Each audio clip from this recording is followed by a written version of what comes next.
Hi fam! Today I want to share with you the status of the house build at day 200 and the changes to the floor plan worth noting as it did bring our costs up. Speaking of which, I'll also run through current cost breakdown to date and share my checklist of what is left to do.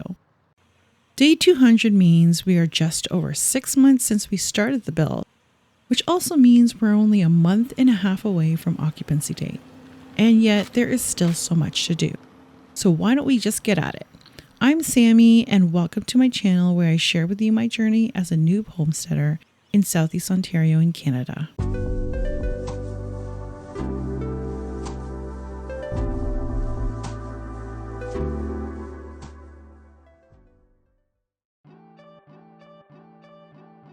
Last time I shared with you how we got from here to here. And here to here. Well, let's go through the changes from the last video. If you want to learn more details about the floor plan, be sure to check out my previous build update, which I've included a link to in the description. So let's go back to the first floor. The left side is the log cabin and the right side is the cabin extension. Here's what we changed. I decided to place the wood burning stove here due to the size and safety specifications of the model. And overall, it was the best place as suggested by the experts to maximize its efficiency. In keeping with my self-sustaining practices, this is to be my primary source of heat and I needed a model that is required to provide heat throughout the whole night. The model I chose is large enough to give me between 8 to 15 hours of heat at a time. The next change that I really wanted, more or less needed I should say, was another bathroom in the house. The building designer was able to fit a small powder room just tucked under the stairway. Lastly, I decided to remove the second sink in the kitchen island. Although this would have been so useful in a homestead kitchen, storage is a challenge. And by making this change, I gained 2 whole cupboards of storage with this change. I did decide to put a pot filler faucet above the stove instead as a bonus. Well, let's move on to the second floor. If you look closely, there are only a couple of changes to note here. With the wood burning stove placement on the first floor, the chimney had to exit through the roof. So I decided to decrease the size of the shower by a couple of feet and convert that space into a linen closet, while the chimney is still tucked away, not visible, and is still able to pass through the second floor to the roof. The other change was to put up a wall and a door for some privacy in case I had any guests over. Originally, this was designed to have a loft feel where the staircase was open to the second floor, including the bedroom. Well, that about sums up the changes to the design plan. Let's move on to the build updates.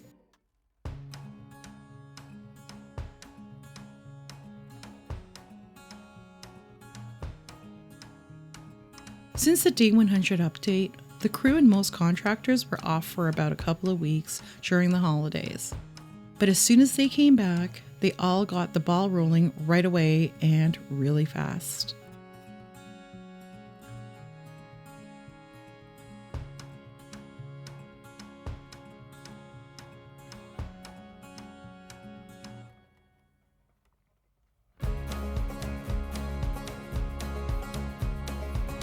Right about this time in the build, the winter's not let up and it is still freezing temperatures at night. An ice storm just finished its course. Delays are inevitable, especially if they need to haul a large truck to the house. The property's got many hazards and being on a hill, a heavy truck sliding on ice could be one of them. To ensure the safety of the crew and contractors, our project manager had to reschedule and coordinate work on different days without significantly affecting our timelines.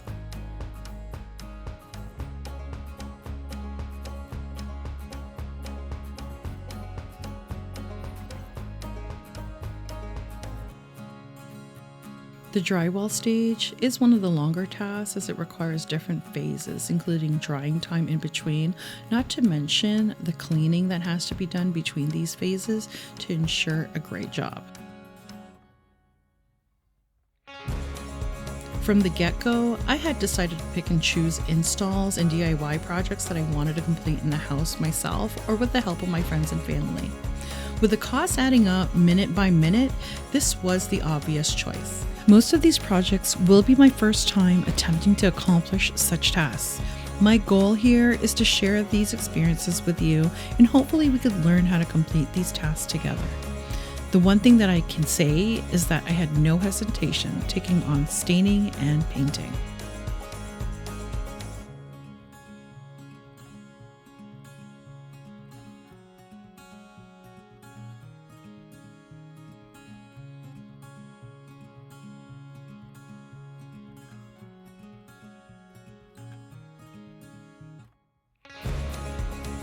Walking in the house for the first time after the doors and trim were installed was refreshing. I felt like the house was actually going to be finished.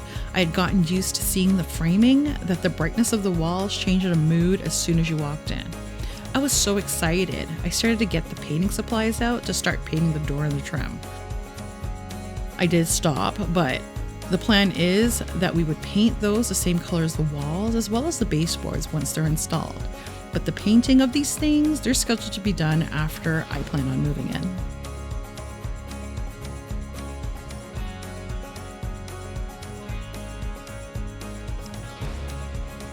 Well, these are the major updates completed inside the house. Here are some things done outside or in the crawl space.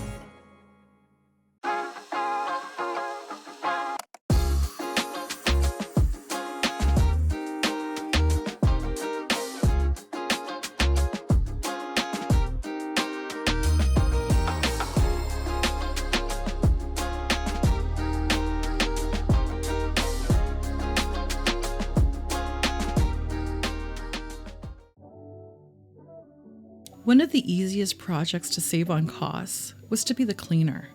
We had to clean the site in between stages of work to ensure we don't build on top of things that could be left in the house forever. Garbage and dust are examples to name a few. Cleaning the crawl space was interesting. I know it's called a crawl space, but it's literally a very small, aka short basement. I had to crouch anytime I was down there. So cleaning it was not fun. Now cleaning it and finding things that I'm not used to, even more fun. Let's just say that. As for what I have contracted out to be completed, here's what's left to do that's required for the final inspection. And all of this needs to be completed in the next 6 weeks. Install flooring, baseboards, and all tile work, and that includes the bathroom and the fireplace. Install kitchen cabinets and appliances, install the bathroom and laundry vanities, and also the glass walls for the shower. We need to complete all electrical work, install all light fixtures. We also need to complete all plumbing work, install plumbing fixtures, and turn on the water. We need to complete the stair installation, including the railings. And we also need to install the wood-burning stove. Last but not least, we need to turn on all gas appliances and have HVAC fully operational.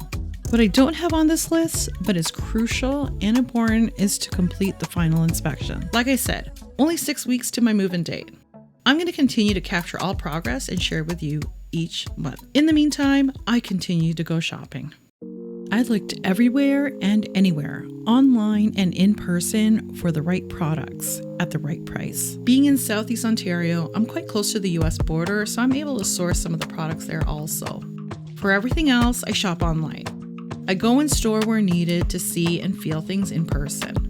I'm very particular and specific about my selections and my overall design plan. However, I'm practical and I like to be within budget.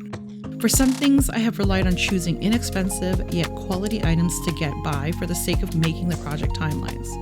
Moving in is more important than me fulfilling my interior design feelings at the moment. In my last house, I had bought a semi-custom home, but the builder at the time had their own interior designer that had pre-selected and organized the millions of selections based on style and price grouping. This did make the process easier, but limited at the same time. So in my current case, I have to scour the depths of the internet to find the most things for the finishes that I want. I'd also been shopping since I decided to go on this adventure, so some of the things have already been chosen or picked out. But if you ever get to experience this, I caution you to ensure that you balance your time versus the amount of time finding the perfect pieces. Even if the perfect piece means the perfect price. Most times, spending hours or days on end trying to source one light fixture probably isn't the right use of your time to be productive. Sometimes you just have to pick second best.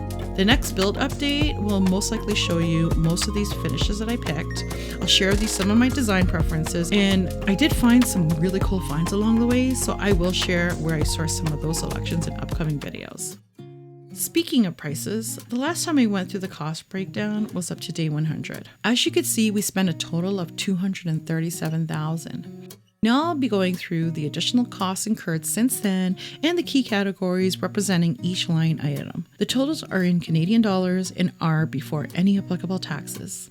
Some of these amounts represent partial work also and may be the total line item for that category. Let's get down to it. Garbage disposal came in at $1,400.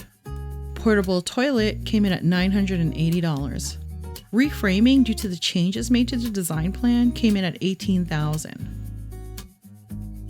Electrical rough-ins came in at $10,560. Plumbing rough-ins, that came in at $7,500. The majority of the HVAC work was completed except for final installation of the wood-burning stove, turning on all the major appliances, testing these machines and making sure everything's working according to plan. Well, for what was done, $22,500 was the total cost. Insulation came in at $14,100. The complete drywall installation came in at $11,285. Doors and trim, excluding the baseboards, came in at $19,600. External finishes includes the beautiful board and batten siding and window casing. This came in at $17,800. Utilities upgrade, these are the costs incurred with our local hydro company to replace the 100 amp service to 200 amp service, and this will also allow us to meet the demands of the new appliances and additional requirements compared to the previous cottage. All in all, the total for these items came up to $126,000, giving us a total of $363,000. When reviewing our checklist earlier, there's still a substantial amount of expenses still to come. Although this seems like an enormous amount of money, I don't want to discourage you from considering this path. As I mentioned in previous videos, I cannot build this on my own, and I need the help of professionals in this day and age just to get there. Your specifications will be different than mine. I'm trying to establish self-sustaining modern lifestyle in rural Ontario. In the grand scheme of things, this amount is still affordable compared to what I would get in the city with the same specs, and of course, excluding the acres and waterfront. And most banks have a way for you to achieve this through construction loans or mortgages. It's taken me years of planning and research to get to this point, as well as a lot of help from my closest fam.